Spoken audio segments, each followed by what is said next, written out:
परमात्मा श्री ज्ञानेश्वर महाराज, जगद्गुरु तुकाराम महाराज, संत एकनाथ महाराज इत्यादी सर्व संतांच्या कृपाशीर्वादाने भगवंताच्या कृपेनं श्री ग्रंथराज ज्ञानेश्वरीचा आपला विचार चालू आहे. ग्रंथराज ज्ञानेश्वरीचा विचार करत असताना अर्जुन हा भगवान परमात्म्यापुढे अगोदर आपले सर्व मत स्थापन करतो आणि नंतर त्याच अर्जुनाला भगवान परमात्मा थोडंसं समजावून सांगण्याचा प्रयत्न करतात. अर्जुन हा नंतर अधिकच आवेशाने पुढे जाऊन भगवान परमात्म्यापुढे बोलतो व नंतर अर्जुन 1-2 श्लोकामध्ये अर्थात 6व्या श्लोकामध्ये अर्जुन हा संदेहापर्यंत प्राप्त होतो. संदेह करतो की न चैतन्य कतरांना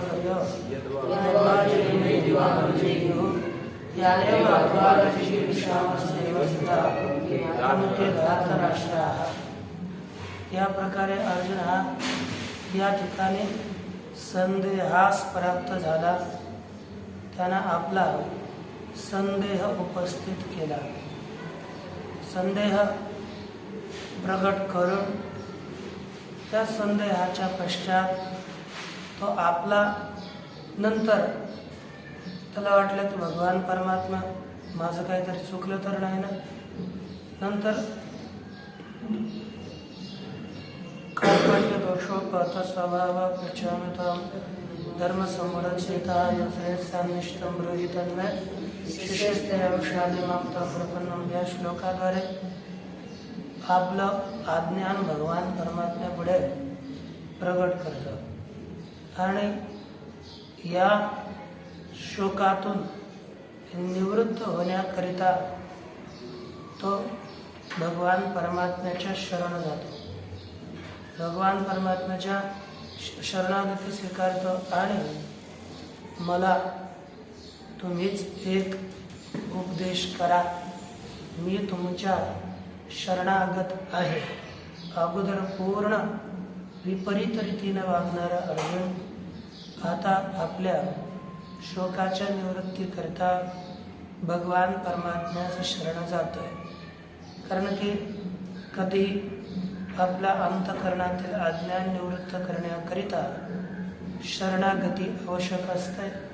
ती शरणागती अर्जुनानं या ठिकाणी पत्करली आणि तो शोकातून निवृत्त होण्याकरिता भगवान परमात्म्याकडे प्रार्थना करत आहे आणि मला तुम्ही उपदेश करा असं तो म्हणतोय. तेव्हा सहज आपल्या अंतःकरणात मनात शंका येऊ शकते. भगवान परमात्मा अर्जुनाला बोलतात की हे अर्जुना, तू म्हणत आहे की मला या शोकातून निवृत्त करण्याकरिता उपदेश करा. तू तर जाणकार आहेस. तो जाणकार असल्यामुळे शास्त्रज्ञानी आहेस.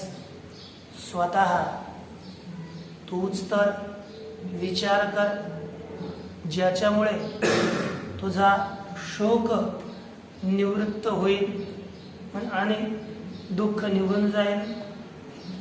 यामध्ये म्हणजे शोक तो निवृत्त होईल, तो विचार करावा. तरी अर्जुनानं आपलं असामर्थ्य दाखवलं की मी या शोकातून निवृत्त होण्याचं माझ्यामध्ये सामर्थ्य नाही आहे. यच्छ्रेयस्यान् तन्निश्चितं ब्रूहि. जे कल्याणकारक असेल तेच मला तुम्ही सांगा. जसं सनत कुमारांना नारदजी शरण गेले होते की सोहम भगव शोचामे तम मा भगवान शोकस्य पारम तारयतो. कारण की मी शोक करत आहे, या शोकातून मला तुम्ही पार करा. जशी नारदाची इच्छा होती कारण ते नारद सनत कुमारांना शरण गेले होते. तद्वत भगवान परमात्म्याकडे येऊन हा शोकातून मला पार करा.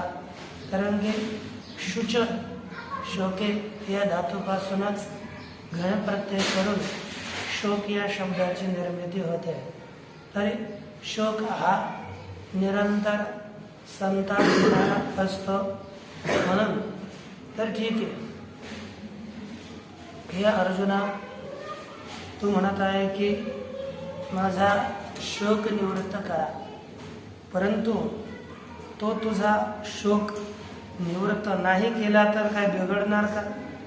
बरं, जाऊ द्या, शोक आपण निवृत्तच न करूया. आपली वस्तू आहे, दुसऱ्याला कशाला द्यायची, निवृत्त कशाला करायची? आपली मूर्खता आपण कशाला सोडायची? हे मूर्खता जर शोक म्हणजे मूर्खतेमुळेच अज्ञानामुळेच हा शोक निर्माण होतो. परंतु शोक कशाला सोडायचा, ठेवायचा तसाच. परंतु अर्जुन बोलतोय की नाही देवा, शोक हा महाघातक आहे. तो कसा घातक आहे ते सांगण्याकरिता या प्रस्तुत श्लोकाचा म्हणजे 8व्या श्लोकाचा अर्जुन प्रयोग करत आहे. आपण पाहूया. नहि प्रपश्यामि ममापनुद्यात्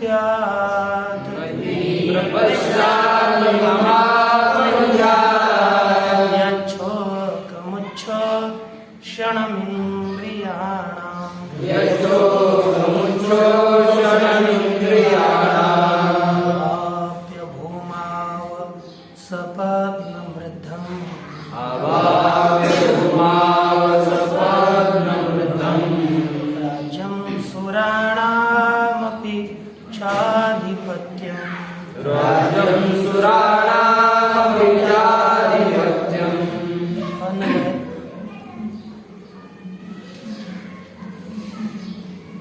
भूमौ असपत्नं वृद्धं राज्यं च सुराणाम् आधिपत्यम् अवाप्य अपि मम इंद्रियाणां मम यत् मम इंद्रियाणाम् उच्छोषणं शोकम् अपनुद्यात् इति नहि प्रपश्यामि। अर्थ भूमौ असपत्नं वृद्धं राज्यम। भूम अर्थात पृथ्वीवर असपत्न अर्थात याचा अर्थ निष्कंटक, सपत्न अर्थात शत्रु, असपत्न अर्थात शत्रुरहित है ना, शत्रुरहित, वृद्धम अर्थात समृद्ध राज्य,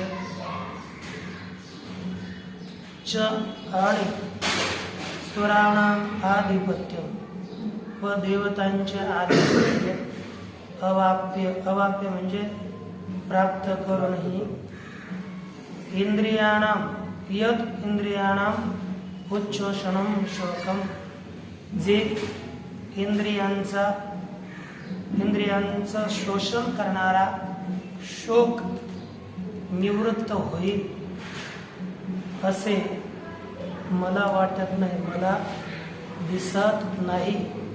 शोक निवृत्त करणारे साधन मी पाहत नाही। या प्रकारे सरळ सरळ श्लोकाचा अर्थ आहे।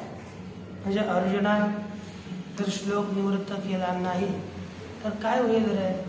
तो अर्जुन बोलतो, देवा मला दिसत नाही, मला या शोकाच्या निवृत्तीचं साधन आढळत नाही, तूच कर ना स्वतः, तोच शोकाच्या निवृत्ती करता प्रयास कर।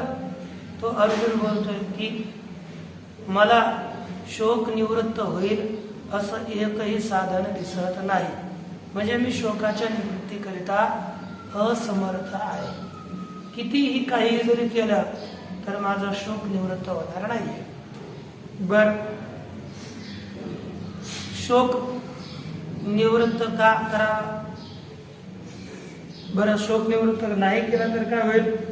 तरी बोलतोय की तो शोक असा आहे देवा, कसा?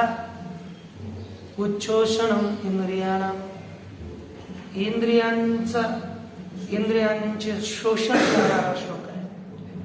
म्हणजे जर शोक निवृत्त झाला नाही तर अंतःकरण हे नित्य दुःखी राहतं, अंतःकरणाचं शोषणच होतं।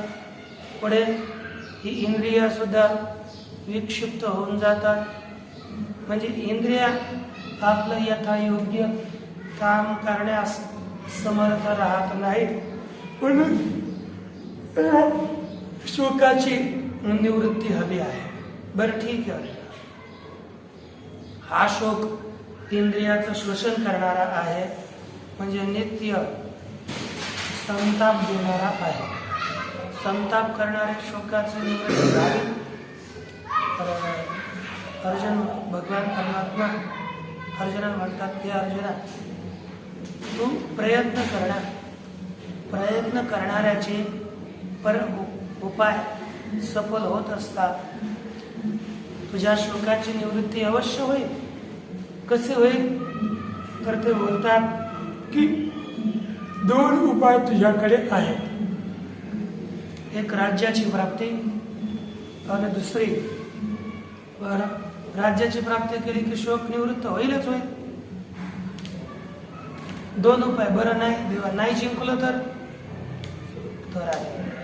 मेल्यानंतर स्वर्गाची प्राप्ती होईल, कारण की दोन वाक्य येतात, द्वाविमौ पुरुषो लोके सूर्यमंडल भेदिनौ परिव्राड युक्तश्च रणेचाभिमुखो होता। अशा प्रकारचा श्लोक आहे। म्हणजे जर तो वा प्राप्स्यसि स्वर्गम जेत्वा वा भोक्ष्यसि, म्हणून तू प्रवृत्त होऊन आपल्या शोकाच्या निवृत्तीचा उपाय करू शकतोस। तेव्हा अर्जुन भगवान परमात्म्याला म्हणतो, भगवान हे पहा, या लोकातील कोणतीच वस्तू आपल्या शोकाची निवृत्ती करू शकणार नाही. काय करू शकणार नाही? है ना? झोपू नका, नाही ना? आपल्या कोणतीच वस्तू शोकाची निवृत्ती करणार नाही. हे कोण कोण टाईट बसा होते. खाली पुस्तकात काय नाही. पुढे बर राज्य. अर्जुन बोलते, अरे शत्रुयुक्त नाही, निष्कंटक राज्य, शत्रुरहित राज्य प्राप्त करूनही माझ्या शोकाची निवृत्ती होणार नाही. का? तो अर्जुन एकच बोलतोय की देवा, राज्य इथं राज्य तरी काही पाहून या ठिकाणी राज्य प्राप्त करून तरी आम्ही काय करणार? अर्थात त्यानं सुद्धा आमच्या शोकाची निवृत्ती होईल असं नाही. पण शोक निवृत्त होण्याकरिता मनुष्याला वास्तविक सुख प्राप्त व्हावं लागतं. म्हणजे नित्य सुख. नित्य सुखाची प्राप्ती झाली तरच शोकाची निवृत्ती होते. नाही तर शोकाची निवृत्ती होत नाही. का? कारण की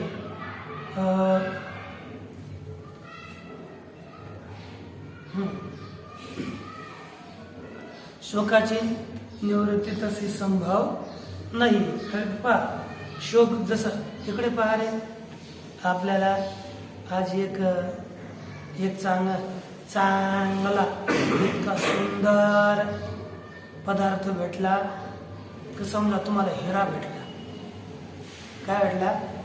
आणि हिरा तो उद्या जाणारा आहे. तर काय होतं मनात? खेद हो की नाही? तुमच्याकडे असताना तुम्ही कशाला दुःखी होता? जायच्या अगोदर मनुष्य दुःखी होतो ना? का? तो नष्ट होईल या हेतून. तसंच म्हणजे जी वस्तू आपणास प्राप्त झाली ती फार काळ टिकणार नाही असं जर ज्ञान झालं तर आपल्याला त्या वस्तूपासून सुख होत नाही. तसंच हे राज्य सुद्धा हे प्राप्त झालं. काय? यात कृतकम जे उत्पन्न होतं ते नष्टच होतं. आहे की नाही? जे उत्पन्न होईल ते अनित्य आहे. म्हणजे उपजेते नाशे. जे प्राप्त होईल ते नष्ट होतं. त्याची प्राप्ती होत म्हणजे ते नित्य राहत नाही. पण राज्य प्राप्त करून तरी आमचं शोक निवृत्त होईल का देवा? नाही. बरं, स्वर्गानं अर्जुन बोलतो, नाही देवा, स्वर्गाची प्राप्ती करून म्हणजे स्वर्गाचं आधिपत्य दिलं. सुराणाम आधिपत्य, देवतांचं आधिपत्य, या लोकाचंच आधिपत्य नाही, देवतांचं आधिपत्य प्राप्त करून सुद्धा आमचा शोक निवृत्त होईल असं वाटत नाही. कारण की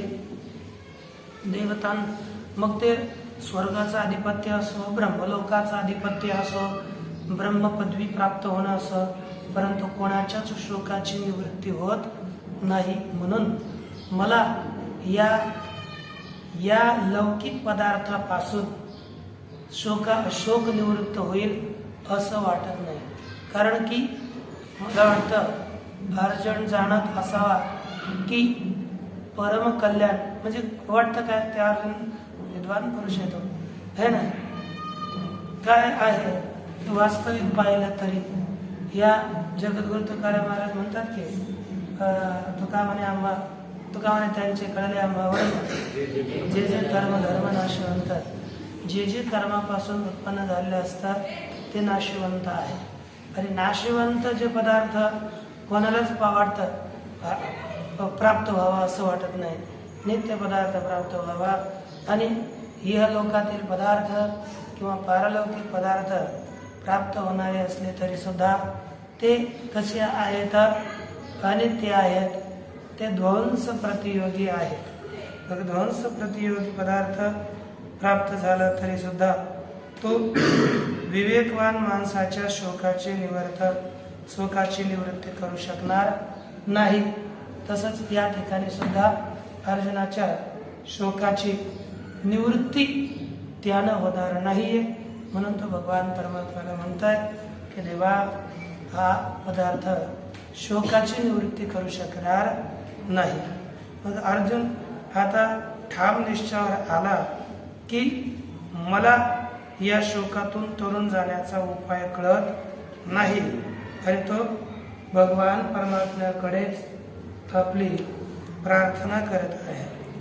तो बोलतो की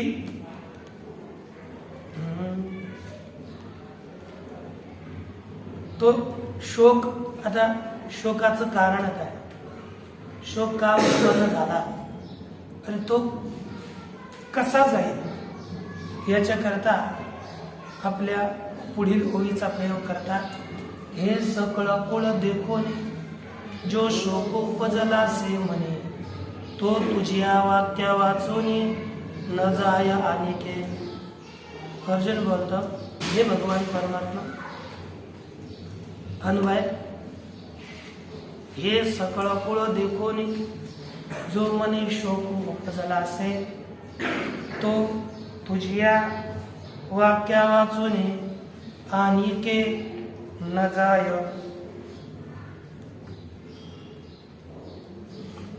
अर्थ, हे सकळ कुळ देखून, हे संपूर्ण कुळ पाहून, जो मनी जो शोक उपजला असे, जो मनामध्ये शोक उत्पन्न झाला, तो शोक तुझ्या वाक्या वाचून अनिके न जाय. तुझ्या वाक्य वाचून दुसऱ्या कोणत्याही उपायाने जात नाही. शोक जाण्याचं एकमेव साधन कोण? भगवान परमात्म्याची वाक्य. भगवान परमात्म्याला बोलतात, तुझ्या वाक्य वाचून अनिके, तुझ्या वाक्य वाचून दुसऱ्या कोणत्याही उपायाने माझा हा शोक निवृत्त होत नाही. म्हणजे हा उत्पन्न का झाला हे कारण सांगितलं. हे सकळ कुळ देखून, या संपूर्ण कुळ, हे संपूर्ण कुळ पाहून शोक उत्पन्न झाला. म्हणजे सगळा गोतावळाच आमच्या बरोबर युद्ध करण्याकरिता प्राप्त झालेला आहे हे पाहिलं, यामुळे शोक आला आणि शोक उत्पन्न झालं. मग तो शोक जाईल कसा, तर सांगितलं तुझे वाक्य. म्हणजे अर्जुनाला माहित आहे की उपदेशानं श्लोक जातो, तो शोक जातो. नारदाचा शोक हा सनत कुमारांच्या उपदेशाने निवृत्त झाला. तद्वत अर्जुनाचा सुद्धा शोक, अर्जुनाला वाटतं भगवान परमात्म्याच्या वाक्यानेच निवृत्त होईल. कारण की श्रेष्ठ व्यक्तीच्या निर्देशाने किंवा समजावण्याने थोडा आपल्या अंतकरणाचा भार हलका होऊ शकतो. म्हणून तो शोक निवृत्त करण्याकरता, शोक निवृत्त तुझ्या वाक्य वाचून आणि के न जाय, तुझ्या वाक्य वाचून दुसऱ्या कोणत्याही उपायाने जाणार नाही. मग तो कोणत्या उपायाने जाणार नाही, त्याच उपायांचं चिंतन अर्जुनाने पुढील ओळीमध्ये मांडलं. अर्जुन बोलतो, हेत पृथ्वी तळ आपो होईल, हे महेंद्र पदही पावे जेल, परी मोहान फिटेल मानसींचा. अर्जुन बोलतो, दुसऱ्या कोणत्याच उपायानं जाणार नाही. कोणकोणते उपाय हे सांगतात. हे पृथ्वी तळ आपो होईल, हे महेंद्र पद ही पावे जेल. हे अर्थात या ठिकाणी पृथ्वी तळ आपो होईल म्हणजे पृथ्वी तलाची प्राप्ती होईल. हे महेंद्र पद ही पावे जेल, आणि हे महेंद्र पद सुद्धा, महेंद्र पद अर्थात इंद्रपद, या इंद्रपदाची सुद्धा प्राप्ती होईल. परंतु परी हा मानसीचा मोह न पेटेल, परंतु हा त्यांच्या मनातील माझ्या मनातील मोह हा निवृत्त होणार नाही. म्हणजे काही जरी प्राप्त झालं तर माझ्या अंतःकरणातील मोह निवृत्त या साधनानं होणार नाही. जी साधनं तुम्ही मला दाखवली किंवा जी साधनं आपल्या पुढे उपस्थित आहेत त्या कोणत्याच उपायानं हा शोक निवृत्त होणार नाही. म्हणजे इथपासून ब्रह्मलोकापर्यंत जरी पदार्थ प्राप्त झाले तरी शोक निवृत्त होणार नाही.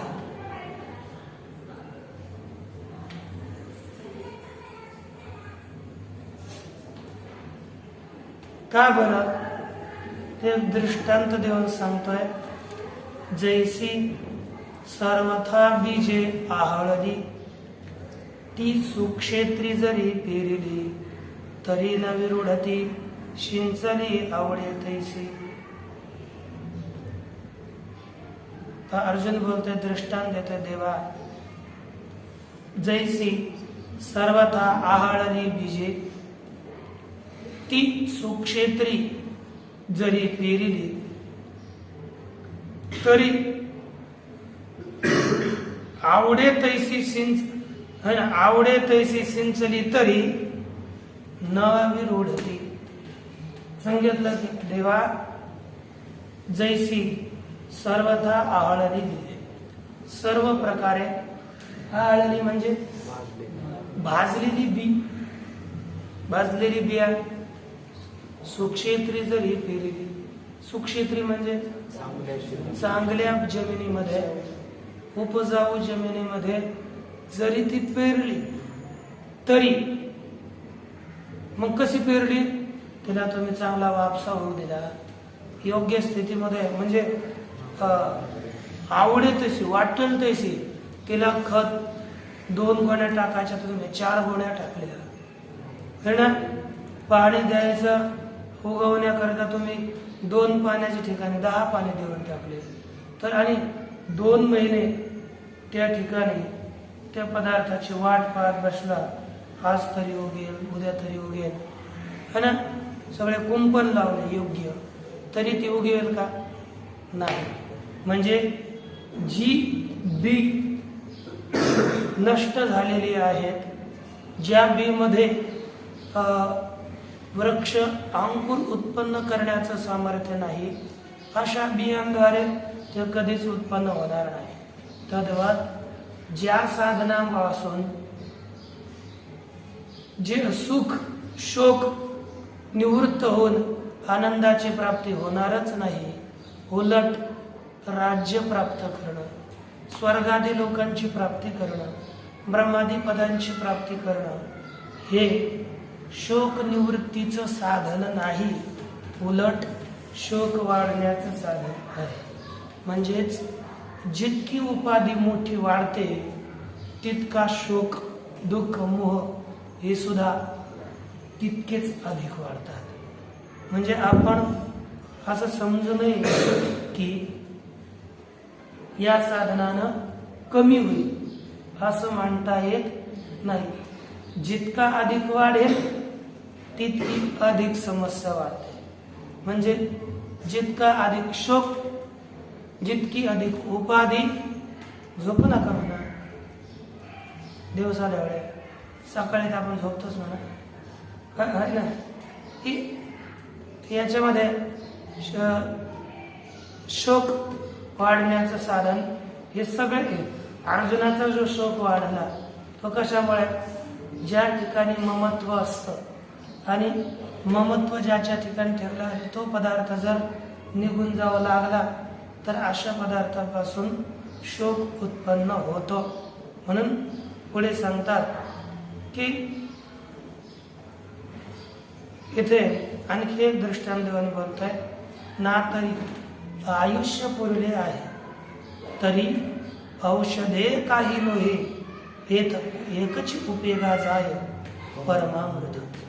तर बोलतो देवा, ना तरी अन्वय, ना तरी आयुष्य पुरले आहे. तरी औषधे काही नाही, हेत एकची परमामृत उपयोगा जाय.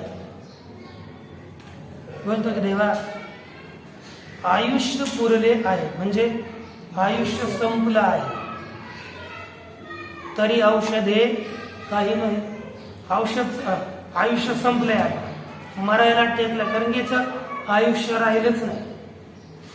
आणि तशात किती औषध दिलं तर जगाल, किती दिलं तरी जगणं होणार नाही. बस जगायचं असेल तर एक आणीबाणीचा शेवटचा उपाय म्हणजे अमृत.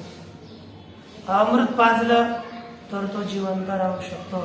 त्याचप्रमाणे देवा, या ठिकाणी आता शोक वाढलाय, तो किती पदार्थ दिले तरी पूर्ण होणार नाही. या ठिकाणी एकच जे साधन आहे म्हणजे हा भगवत वाक्यामृत, भगवान परमात्म्याची वाक्य, तुमची वाक्य हीच या माझ्या शोकास निवृत्त करू शकतात. अन्य एकही उपाय मला या शोकातून निवृत्त करणारा दिसत नाही. देवा, एकच उपाय आहे, आपलं वाक्यामृत, आपली कृपा. तसंच आता सिद्धांतच बोलावंच लागेल. तैसे राज्य भोग समृद्धी उज्जीवन नोहे जीव बुद्धी, हेत जिव्हाळा कृपानिधी कारुण्य तुझे. कारण की अर्जुनाला शोकाचं कारण माहिती आहे. शोक कोठपर्यंत राहणार, जोपर्यंत जीवत्व असेल तोपर्यंत. जीवत्व जोपर्यंत बाधित होत नाही तोपर्यंत शोकाची निवृत्ती होणार नाही. आणि तो शोक काहीही प्राप्त झाला तर ते जीवत्व बुद्धी तोपर्यंत निवृत्त होणार नाहीये. ते सांगतात, तैसे राज्य भोग समृद्धी जीव बुद्धी उज्जीवन नोहे, हेत